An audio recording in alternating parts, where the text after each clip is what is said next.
Podría tirar mi corazón desde aquí sobre un tejado.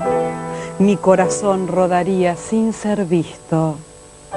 Podría gritar mi dolor hasta partir en dos mi cuerpo. Sería disuelto por las aguas del río. Podría danzar sobre la azotea la danza negra de la muerte. El viento se llevaría mi danza. Podría, soltando la llama de mi pecho, echarla a rodar como los fuegos fatuos. Las lámparas eléctricas la apagarían. Y estamos abriendo el programa Manos a la Obra de hoy. Y hoy estamos con Esteban Moore en este espacio de Fundación Inca y vamos a hablar de Alfonsina Storni. ¿Quién no conoce a Alfonsina Storni, no? Vamos a hablar de Alfonsina y escucharemos también los textos. Y vamos a escuchar los textos y agradecerle, aprovechemos a Patricia Díaz Vialet, que los lee divina.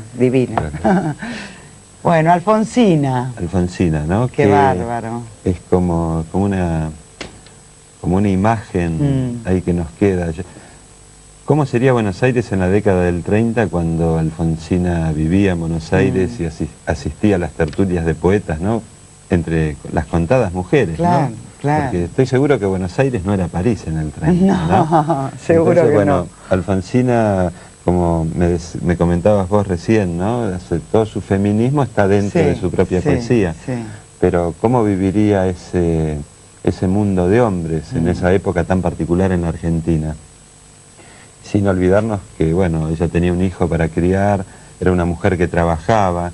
Yo creo que desde ese punto de vista, desde el punto de vista de la mujer, yo creo que Alfonsina tiene muchísimos valores porque hizo lo que muchas mujeres recién comenzaron a hacer a partir de la década del 60, del 70, ¿no? Sí, yo creo que se integró a su sociedad, en ese momento una sociedad de hombres, y bueno, para criar un hijo que no tenía padre.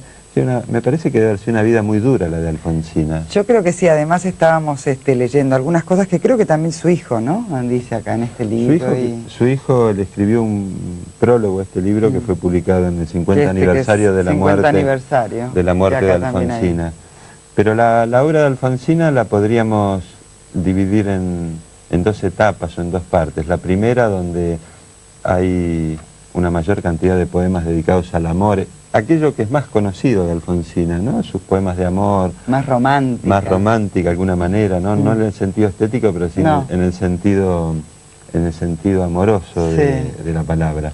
Y una segunda época que comienza con el mundo de Los Siete Pozos, donde ella intenta una poesía que ya es más metafísica, que de alguna manera podríamos decir que tiene una relación con lo que es la poesía italiana, quizás principalmente con Ungaretti. Bueno, ella tenía un amplio conocimiento de otras poesías europeas, ¿no? No nos olvidemos que Alfonsina había nacido en Suiza, ¿no? Nació en Suiza, en la primavera. También me llama la atención eso de haber nacido en Suiza, ser maestra en el interior argentino y después regresar a Buenos Aires y ser maestra en Buenos Aires. En esa época, ¿no? Que incluso había mayoría de maestros hombres, ¿no? Así que cómo irrumpe esta mujer en la vida literaria de Buenos Aires. Ella fue muy aceptada siempre, ¿no? Y yo no sé esto, sí, en algunos círculos sí, en otros círculos no. Alguna vez en un programa hablando de Alfonsina, que me entrevistaron como artista plástica, ¿no? No por Manos a la Obra.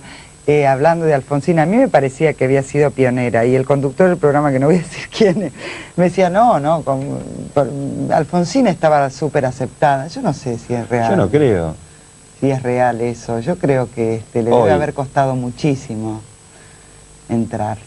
¿Hoy es aceptada una madre soltera, por ejemplo? No. Entonces, bueno, estamos hablando de la década del 30, así que creo que tenemos que situarnos en esa década también. Yo creo que no, que incluso a través de su obra se puede ver cierto dolor, ¿no? Un dolor profundo. Así que todo eso está en Alfonsina. ¿Su hijo qué edad tendrá ahora? Debe ser un hombre mayor, Es un hombre muy mayor, ¿no? También en este prólogo veo que revaloriza todo el tema de su madre, ¿no? Y toda esa cosa de ella, de lo didáctico, de criar al hijo y demás, ¿no? Que él lo revaloriza también. Y de alguna manera, bueno, eso demuestra las bondades de Alfonsina, ¿no? Porque... Ahora, me parece muy curioso una mujer a lo mejor con esas fuerzas y demás y que haya tomado esa determinación. Pero también leí por ahí, se dice que ella estaba enferma. Entonces a lo mejor por eso la tomó la determinación. Sí, igual es una determinación dura de tomar, ¿no? Quitarse la vida. Ahora vamos a, bueno, terminar con el tema de Alfonsina, vamos a escuchar textos y demás. Pero estaba pensando que qué casualidad que elegimos, de casualidad, a dos poetas argentinas, Alfonsina Storni y Alejandra Pizarnik, que vamos a hablar de ella en nuestro próximo encuentro, Esteban. Y qué casualidad, las dos se suicidaron y jóvenes, ¿no? Bueno, Alfonsina más grande, 40 y pico de años. Sí, pero dos mujeres jóvenes que se quitaron la vida, sí, ¿no? Sí, o sea, que a lo mejor la presión o también la depresión que... Claro, bueno, ahí entra todo, digamos, ya un contexto que uno no, donde no psicoanalítico puede meterse. Que uno no se puede meter. Es muy difícil saber a ciencia cierta por qué una persona se quita la vida, ¿no? Ella es como que, bueno, se metió en el mar, ¿no? Diferente a Alejandra Pizarnik, que fue desde otro lugar.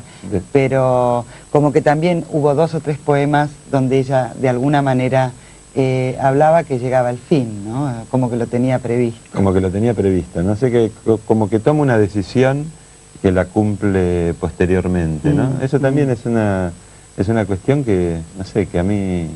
No sé, no me termina de entrar, ¿no? ¿Cómo puedes tomar la determinación de quitarte la vida y luego hacerlo? Bueno, es una decisión propia de la persona, pero bueno.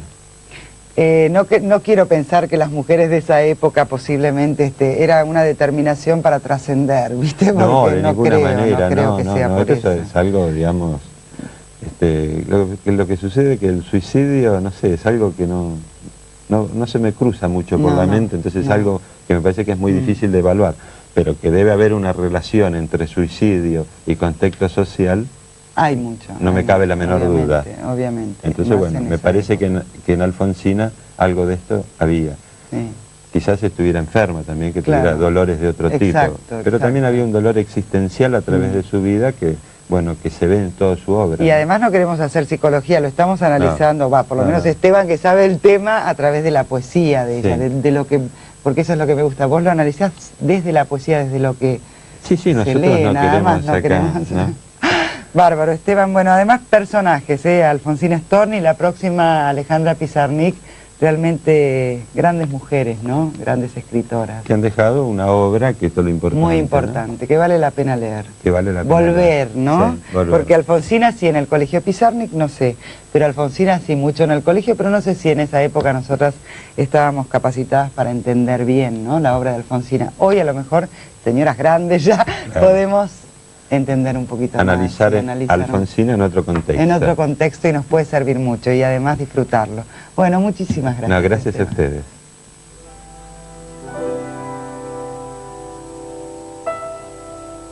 A la orilla del agua, las amarillas cañas tienden lazos de muerte. El sol duerme sin ira sobre la mano que paciente espera. Al cabo, un minúsculo pez tiñe de azul la punta del anzuelo, y una porción de cielo más pequeña que la hoja de una rosa se revuelca sobre la tierra de muerte herida. Inútil danza, el pescador vuelve a hundir su caña y el sol, sin ira, a dormirse en su mano.